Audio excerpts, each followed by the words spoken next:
my fellow Americans, I've decided to do something a bit out of the ordinary for me. And I'm going to talk about some of the things that you guys are seeing and hearing, and let's clear up some myths. So tonight, President Trump said the destruction of innocent life and the spilling of innocent blood is an offense to humanity and a crime against God. And he's absolutely right. Unfortunately, one of the things that we face in our community, the Black community, is that it's become a daily occurrence. We have been shoveled into pockets of city and said, hey, make it. And we try to. We try to make it. We do everything in our power to make it. But every time we take a step forward, we're always pushed back 3 steps. I don't know if you've done the math on that, but that's negative 2 steps for every step forward.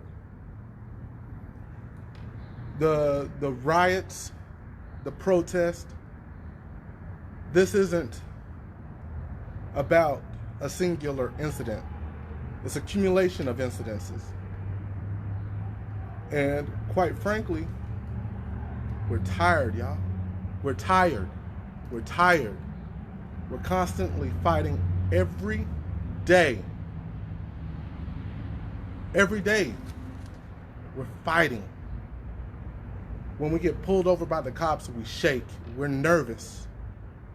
We don't know what's going to happen. We have no idea of what's going to happen. And we pray we just make it home safe. We pray that we get a ticket and that's all we get. Because more times than not, it's never that. It's a harassment. I was talking to a friend tonight on the telephone, and he said that he pulled up to the store and he has a handicap tag for his windshield. He pulls into the handicap spot, and the cop that was sitting 2 spots down asked him, "Is that yours?" No, he borrowed it. What sense does that make? We are never given the benefit of doubt about anything. We have to tiptoe. We have to be politically correct when we speak. We have to speak articulate. I don't even know what that means. We have to speak articulate. We can't be ourselves. That's what we fight against. And I see constantly, all the time, if he would have done this different, or if he would have done that different, or if she would have done this different, or if she would have done that different. Why do we have to do anything different? Why do we have to be different from who we are? Why can't we be accepted for who we are and given the benefit of doubt? We're never given that benefit of doubt. Ever. Ever. I was walking down the street in a tank top and my sweats, and I was asked, "Do you belong here? Have you seen my neighborhood?" What do you mean, do I belong there? Absolutely, I belong there. I was also told a story of a lady that went to purchase furniture. And while she was purchasing furniture, her son got out of line and he got a spanking. And the lady that ran the store called the cops because she spanked her son. cops got there, and she explained to the cops, I'm a single mother. I have a good job. I have a $300,000 home. My son is cared for. He has everything he needs. And he understands that if he embarrasses me when we're out, I embarrass him. Look, I'm going to tell you, that's the way we parent. We're not going to continue to follow some crazy rules or laws or stuff that you made up according to the way you live. We don't live that way. We haven't been able to ever live that way, which is one of the problems. But we do things a little different, and it's okay. At least it should be. But anyway, the cop came, and she explained to the cop, about her life, and she said, now, does that sound like child abuse to you? Cop gave her a smile and said, ma'am, keep up the good work. But we need more of that. And furthermore, why did Karen call the police? Does that make any sense? Because she spanked her son? Now, I could understand if she grabbed him by the leg and knocked him up against the wall. She spanked him.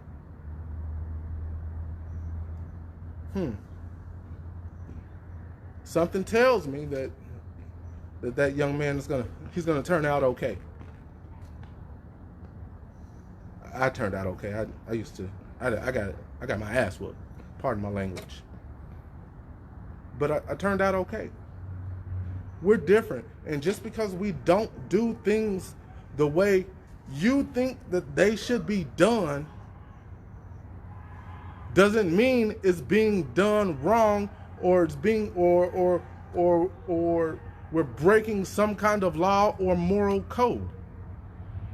We're being who we are, which is, quite frankly, something America has frowned upon for the last 243 years.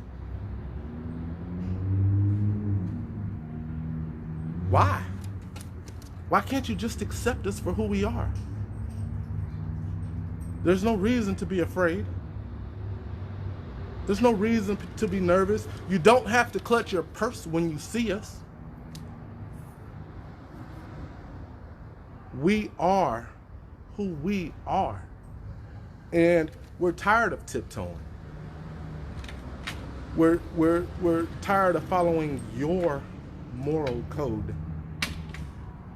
That stops. That ends. We're going to be who we are. And I'm going to let you in on a secret. We actually don't care what you do. We are the people that say, you be you, let me be me. But unfortunately, for the last 243 years, we've been told being us is not enough, when being us is more than enough. We lived through slavery. We lived through Jim Crow. We lived through beatings and lynchings and God knows what else.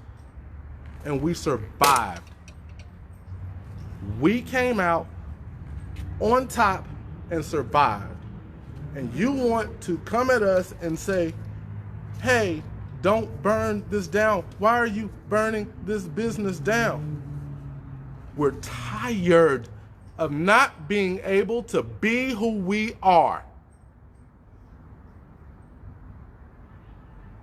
Human. Just different. And I'm reminded of a joke from Cat Williams. He said, You need your black friends to tell you when things are not appropriate. Yo, we're just a little different. But you get mad when we decide to fight back just a little bit. That's all we're fighting back. We're tired of being pushed. We're tired of being nervous. We're tired. Listen to me. We are tired. So, you know, I wanted to prepare a long speech, and I wanted to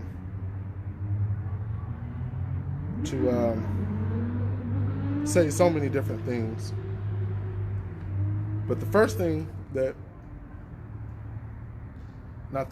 next thing I want to do, I'm going to be quiet for 10 seconds in memory of Mr. George, in memory of Mr. Arbery, in memory of Miss Taylor, and in memory of so many others.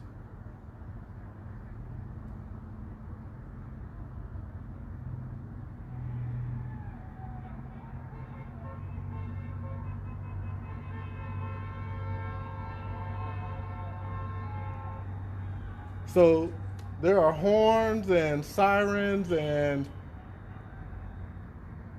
police lights all over the place. Chants of no justice, no peace. That slogan means something. No justice, no peace. I want you to think about this for a minute. In 243 years, we have not had any justice. And we haven't had any peace. But we remained silent. We remained trying to appease and do things the way you asked us to do them. We did that. We did it. What else do we got to do? No, we're not blaming all white people. No, that is not what we're doing at all. We're asking you to stand with us. There are still laws in Alabama and Georgia that are Jim Crow era laws. Why? What are you waiting on to be upset? What are you waiting on? You get mad because we tear up a couple things. And by the way, it's not us necessarily. Yeah, we protest during the day. But that chaos at night, not so much us.